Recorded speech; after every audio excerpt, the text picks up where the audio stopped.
ದೆಹಲಿಯಲ್ಲಿ ಡಿಸಿಎಂ ಡಿಕೆಶಿ, ಬೆಂಗಳೂರಲ್ಲಿ ಸಿಎಂ ಆಪ್ತರ ಸಭೆ. ಕೆಪಿಸಿಸಿ ಕುರ್ಚಿಯಿಂದ ಕೆಳಗಿಳಿಸಲಿಕ್ಕೆ ಒತ್ತಡನ. ಏಪ್ರಿಲ್ 2ಕ್ಕೆ ಮುಹೂರ್ತ ಫಿಕ್ಸ್ ಆಯ್ತಾ? ಹೈಕಮಾಂಡ್ ನಡೆಯೇನು? ಡಿಕೆಶಿ ಟಾರ್ಗೆಟ್.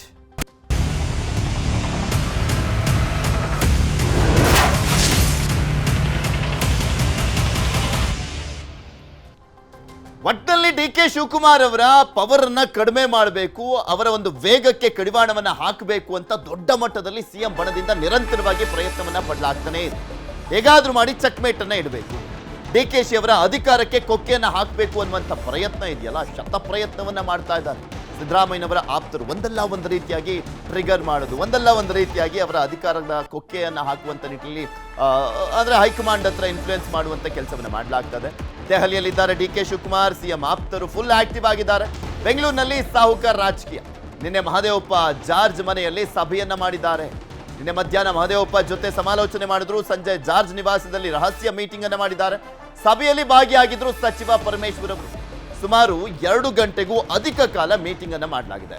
ದೆಹಲಿ ಭೇಟಿಯ ಬೆನ್ನಲ್ಲೇ ಸತೀಶ್ ಸಭೆ ಮೇಲೆ ಸಭೆಯನ್ನ ಮಾಡ್ತಾ ಇದ್ದಾರೆ. ಅದು ಡಿಕೆ ಶಿವಕುಮಾರ್ ಅವರು ದೆಹಲಿಯಲ್ಲಿ ಇರುವಂತ ಸಂದರ್ಭದಲ್ಲಿ ಕುರ್ಚಿಗಾಗಿ ದಾಳವನ್ನ ಉಳಿಸ್ತಾ ಇದ್ದಾರೆ ಸಾಹುಕಾರ್. ಕೆಪಿಸಿಸಿ ಅಧ್ಯಕ್ಷ ಸ್ಥಾನಕ್ಕೋಸ್ಕರ ಈ ದಾಳವನ್ನ ಉಳಿಸಲಾಗ್ತಾ ಇದೆ. ಆಮೇಲೆ ಇನ್ನೊಂದು ಇಂಟ್ರೆಸ್ಟಿಂಗ್ ಬೆಳವಣಿಗೆ ಅಂದ್ರೆ, ಯಾವಾಗಲೂ ಡಿಕೆ ಶಿವಕುಮಾರ್ ಅವರು ನಮ್ಮ ರಾಜ್ಯದಿಂದ ಹೊರಗಡೆ ಇದ್ದಂತ ಸಂದರ್ಭದಲ್ಲಿ ಈ ಡೆವಲಪ್ಮೆಂಟ್ಸ್ಗಳು ಆಗೋದನ್ನ ನೀವು ನೋಡಿದ್ರೆ. ಒಂದ್ಸಲಿ ಫಾರಿನ್ಗೆ ಹೋದಂತ ಸಂದರ್ಭದಲ್ಲಿ, ಇದಕ್ಕೂ ಮುಂಚೆನೆ 2 ಬಾರಿ ಫಾರಿನ್ಗೆ ಹೋದಂತ ಸಂದರ್ಭದಲ್ಲೂ ಕೂಡ ಇಲ್ಲಿ ಪ್ರಮುಖವಾದಂತ ಬೆಳವಣಿಗೆಗಳಾಗಿದ್ವು. ಈಗ ದೆಹಲಿಯಲ್ಲಿದ್ದಾರೆ. ಈ ಸಂದರ್ಭದಲ್ಲೂ ಕೂಡ ಸಾಕಷ್ಟು ಪ್ರಮುಖ ಬೆಳವಣಿಗೆಗಳು, ಚಟುವಟಿಕೆಗಳು ಆಗ್ತಾ ಇರುವಂತದ್ದನ್ನ ಗಮನಿಸಬಹುದು. ಇಲ್ಲಿ ಪ್ರಮುಖವಾಗಿ ಸತೀಶ್ ಜಾರಕಿಹೊಳಿ ಅವರು 4 ದಿನ ದೆಹಲಿಯಲ್ಲಿ ಇದ್ರಲ್ಲ, ಈ ಸಂದರ್ಭದಲ್ಲಿ ಅಂದ್ರೆ ಕೆಪಿಸಿಸಿ ಅಧ್ಯಕ್ಷ ಸ್ಥಾನವನ್ನ ಕೇಳಿದ್ದಾರೆ ಅನ್ನುವಂಥದ್ರ ಬಗ್ಗೆ ಅವರೇ ಮಾತನಾಡ್ತಾ ಇದ್ರು. ಇದೆಲ್ಲದ್ರ ಬಗ್ಗೆನೂ ಕೂಡ ಚರ್ಚೆ ಮಾಡಿದ್ದಾರಂತೆ ಆಪ್ತರ ಜೊತೆ. ಇದ್ರ ಬಗ್ಗೆ ಇನ್ನಷ್ಟು ಮಾಹಿತಿಯನ್ನ ಕೊಡ್ತಾ ಹೋಗ್ತಾರೆ ನಮ್ಮ ಪ್ರತಿನಿಧಿ ಹೆಬ್ಬಾಕ ತಿಮ್ಮೇಗೌಡರು ನಮ್ಮ ಜೊತೆ ನೇರ ಸಂಪರ್ಕದಲ್ಲಿ ಜಾಯ್ನ್ ಆಗಿದ್ದಾರೆ. ತಿಮ್ಮೇಗೌಡ್ರೆ, ಸತೀಶ್ ಜಾರಕಿಹೊಳಿ ಅವರು ಜಾರ್ಜ್ ಅವ್ರ ಜೊತೆ, ಮಹದೇವಪ್ಪ ಅವ್ರ ಜೊತೆ, ಪರಮೇಶ್ವರ್ ಅವ್ರ ಜೊತೆ ಚರ್ಚೆಯನ್ನ ಮಾಡಿದ್ದಾರೆ. ಮೊನ್ನೆ MB ಪಾಟೀಲ್ ಅವರ ಜೊತೆನೂ ಕೂಡ ಚರ್ಚೆಯನ್ನ ಮಾಡಿದ್ದಾರೆ. ಇವರೆಲ್ಲರೂ ಕೂಡ ಸಿದ್ದರಾಮಯ್ಯ ಬಣದಲ್ಲಿ ಗುರುತಿಸಿಕೊಂಡಿರುವಂತ ಆಪ್ತರು. ಏನೇನೆಲ್ಲ ಚರ್ಚೆಯನ್ನ ಮಾಡಲಾಗಿದೆ, ಮತ್ತೆ ಈ ಚರ್ಚೆ ಯಾವಾಗಲೂ ಡಿಕೆ ಶಿವಕುಮಾರ್ ಅವರು ನಮ್ಮ ರಾಜ್ಯವನ್ನ ಬಿಟ್ಟು ಹೋದಂತ ಸಂದರ್ಭದಲ್ಲೇ ಪ್ರಮುಖವಾಗಿ ನಡೆಯುವಂತದ್ದು ಯಾವ ಕಾರಣಕ್ಕೆ ಅಂತ?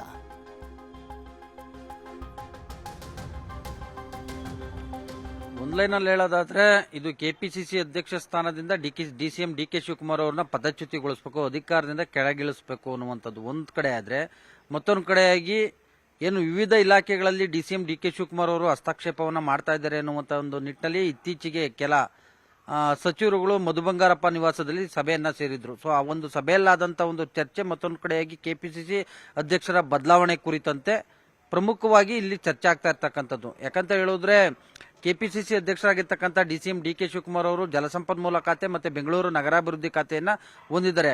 ಆ 2 ಪ್ರಬಲ ಖಾತೆಗಳನ್ನು ನಿರ್ವಹಿಸುವಂತ ಒಂದು ಭರದಲ್ಲಿ ಇತ್ತ ಏನು ಕೆಪಿಸಿಸಿ ಅಧ್ಯಕ್ಷ ಸ್ಥಾನವನ್ನು ನಿಭಾಯಿಸುವಲ್ಲಿ ಎಲ್ಲೊಂದು ಕಡೆಗೆ ವಿಫಲರಾದ್ರ, ಮತ್ತೊಂದು ಕಡೆಯಾಗಿ ಪಕ್ಷ ಸಂಘಟನೆಗೆ ಒತ್ತನ್ನ ಕೊಡ್ತಾ ಇಲ್ಲ ಅನ್ನುವಂತ ಒಂದು ನಿಟ್ಟಲ್ಲಿ ಹೈಕಮಾಂಡ್ಗೆ ಸತೀಶ್ ಜಾರಕಿಹೊಳಿ ಸೇರಿದಂತೆ ಯಾರ್ಯಾರು ದೆಹಲಿ ಪ್ರವಾಸವನ್ನ ಕೈಗೊಳ್ತಾ ಇದ್ದಾರೆ, ಎಸ್ಪೆಷಲಿ ಮೌಲ್ಯಮಾಪನ ಕುರಿತಂತೆ ಸಚಿವರಿಗೆ ಬುಲಾವ್ ಕೊಡ್ತಾ ಇರತಕ್ಕಂಥ ಹಿನ್ನೆಲೆಯಲ್ಲಿ ಆ ಒಂದು ಇಲಾಖೆಯ ಪ್ರಗತಿ ಸಾಧನೆ ಕುರಿತಂತೆ ಏನು ಮಾಹಿತಿ ನೀಡುವಂತ ಒಂದು ಸಂದರ್ಭದಲ್ಲಿ KC ವೇಣುಗೋಪಾಲ್ ಮತ್ತೆ ರಣದೀಪ್ ಸಿಂಗ್ ಸುರ್ಜೇವಾಲಾ, ಮಲ್ಲಿಕಾರ್ಜುನ್ ಖರ್ಗೆ ಈ 3 ನಾಯಕರಿಗೂ ಕೂಡ ಏನು ಯಾರ್ಯಾರು ದೆಹಲಿಗೆ ತೆರಳುತ್ತಾ ಇದ್ದಾರೆ ಆ ಸಚಿವರೆಲ್ಲರೂ ಕೂಡ ಕೆಪಿಸಿಸಿ ಅಧ್ಯಕ್ಷರನ್ನ ಬದಲಾವಣೆ ಮಾಡಿ ಹೊಸ ಸಾರಥಿಯನ್ನ ನೇಮಿಸಿ ಕ್ರಿಯಾಶೀಲವಾಗಿ ಸಕ್ರಿಯವಾಗಿ ತೊಡಗುವಂತ ಅಧ್ಯಕ್ಷರನ್ನ ಪೂರ್ಣ ಪ್ರಮಾಣದಲ್ಲಿ ಪಕ್ಷ ಸಂಘಟನೆಗೆ ಒತ್ತು ಕೊಡುವಂತವ್ರನ್ನ ನೇಮಕ ಮಾಡಿ ಎನ್ನುವಂತ ನಿಟ್ಟಿನಲ್ಲಿ ಒತ್ತಡವನ್ನ ಏರ್ ಬರ್ತಾ ಇದ್ದಾರೆ. ಅದರಂತೆ 4 ದಿನಗಳ ಕಾಲ ನವದೆಹಲಿ ಪ್ರವಾಸವನ್ನ ಕೈಗೊಂಡಂತ ಸತೀಶ್ ಜಾರಕಿಹೊಳಿ ಅವರು ಕೂಡ ಅದೇ ನಿಟ್ಟಲ್ಲಿ ಒತ್ತಡವನ್ನ ಏರಿ ರಾಜ್ಯಕ್ಕೆ ಮರಳಿದ್ರು. ಅದಾದ ಬಳಿಕ ಇಲ್ಲಿ ಪೊಲಿಟಿಕಲ್ ಗೇಮ್ ಅಂದ್ರೆ ಒಂದು ರಾಜಕೀಯ ಚಟುವಟಿಕೆಗಳು ಆರಂಭವಾಗಿರ್ತಕ್ಕಂಥದ್ದು.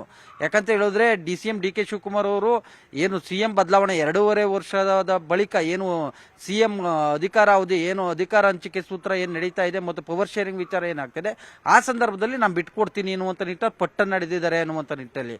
ಸೊ ಹೀಗಾಗಿ ಈಗ ರಾಜ್ಯದಲ್ಲಿ ಆಗ್ತಾ ಇರ್ತಕ್ಕಂಥ ಕೆಲವೊಂದು ಏನು ಕಾಂಗ್ರೆಸ್ನಲ್ಲಿ ಈಗ ಹನಿ ಟ್ರ್ಯಾಪ್ ಪ್ರಕರಣ ಆಗಿರ್ಬೋದು, MLC ರಾಜೇಂದ್ರ ಅವರ ಕೊಲೆ ಸುಪಾರಿ ಪ್ರಕರಣ ಆಗಿರ್ಬೋದು, ಇವು ಕಾಂಗ್ರೆಸ್ನಲ್ಲಿ ಒಂದ್ ರೀತಿ ಸಾಕಷ್ಟು ಸಂಚಲನವನ್ನು ಕೂಡ ಮೂಡಿಸಿರ್ತಕ್ಕಂಥದ್ದು.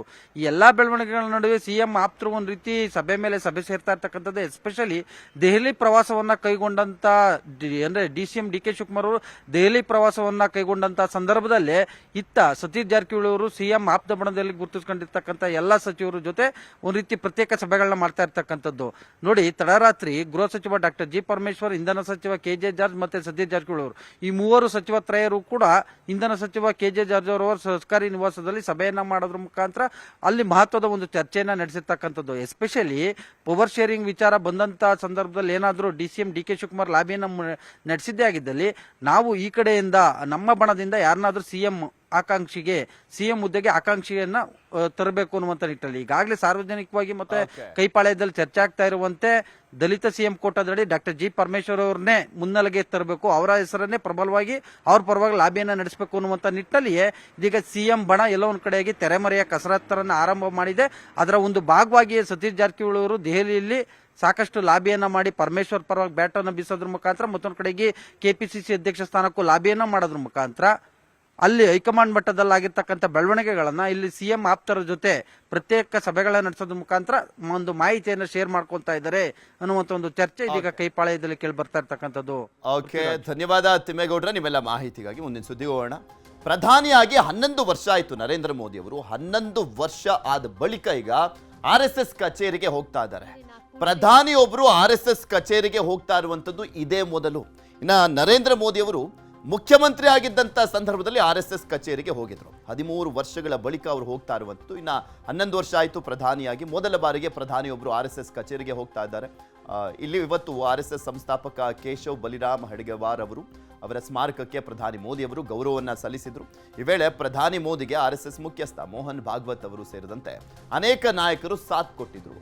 ಇನ್ನು ಕೆಲವೇ ಕ್ಷಣಗಳಲ್ಲಿ ಮಾಧವ್ ನೇತ್ರಾಲಯ ಪ್ರೀಮಿಯಂ ಸೆಂಟರ್ನ ವಿಸ್ತರಣಾ ಕಟ್ಟಡಕ್ಕೆ ಪ್ರಧಾನಿ ಮೋದಿ ಶಿಲಾನ್ಯಾಸವನ್ನು ಕೂಡ ನೆರವೇರಿಸಲಿದ್ದಾರೆ. ದೃಶ್ಯಾವಳಿಗಳನ್ನ ತೋರಿಸ್ತಾ ಇದೀವಿ ನಿಮಗೆ. ಪ್ರಧಾನಿಯಾದ ಸಂದರ್ಭದಿಂದಲೂ ಕೂಡ ಯಾವತ್ತೂ ಹೋಗಿರಲಿಲ್ಲ ಅವರು RSS ಕೇಂದ್ರ ಕಚೇರಿಗೆ. ಮೊದಲ ಬಾರಿಗೆ ನರೇಂದ್ರ ಮೋದಿ ಅವರು ಪ್ರಧಾನಿಯಾದ ಬಳಿಕ ಹೋಗ್ತಾ ಇರುವಂತದ್ದು. ಹಾಗೆ ನರೇಂದ್ರ ಮೋದಿ ಅವರು ಮಾತ್ರವಲ್ಲ, ಇದುವರೆಗೂ ಯಾವುದೇ ಪ್ರಧಾನಮಂತ್ರಿಗಳು ಕೂಡ RSS ಕಚೇರಿಗೆ ಹೋಗಿರಲಿಲ್ಲ. ಪ್ರಧಾನಿಗಳಾಗಿದ್ದಂತಹ ಸಂದರ್ಭದಲ್ಲಿ ಮೊಟ್ಟ ಮೊದಲ ಪ್ರಧಾನಿಯೊಬ್ಬರು RSS ಕಚೇರಿಗೆ ಭೇಟಿಯನ್ನ ಕೊಟ್ಟಿರುವಂತದ್ದು ಅದು ನರೇಂದ್ರ ಮೋದಿ ಅವರು.